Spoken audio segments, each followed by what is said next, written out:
இந்தியாவுடைய தலைநகர் டெல்லியில் பார்த்தீங்கன்னா பயங்கர பொல்யூஷன், அந்த பிரச்சனை, சுவாச பிரச்சனை இருக்கு.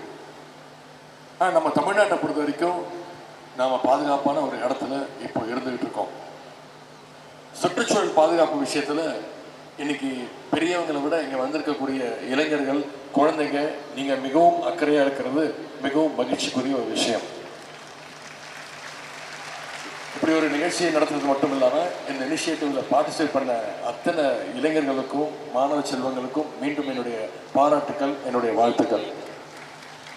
திடீர்னு பார்த்தீங்கன்னா ஒவ்வொரு வருஷமும் மிகப்பெரிய வெள்ளம் வந்துடுது, மிகப்பெரிய மழை வந்துடுது.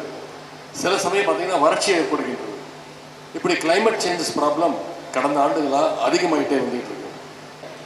சோலார் எனர்ஜி, விண்ட் எனர்ஜின்னு இன்னைக்கு தமிழ்நாடு அரசு கூடுதல் கவனம் செலுத்திட்டு வருது. இந்தியாவிலே சுற்றுச்சூழலை பாதுகாக்க அதிக முன்னெடுப்புகளை, அதிக இனிஷியேட்டிவ்களை எடுக்கின்ற மாநிலம்னா அது நம்முடைய தமிழ்நாடு தான் அப்படிங்கிற பெருமையாக நான் உங்கள் முன்பு சொல்லிக்கொள்ள விரும்புகிறேன். சுற்றுச்சூழல் பாதிப்பால் நம்மை சுற்றி நடக்கின்ற மாற்றங்களை நம்ம அத்தனை பேரும் தெரிஞ்சுக்கணும், அதை புரிஞ்சுக்கணும்.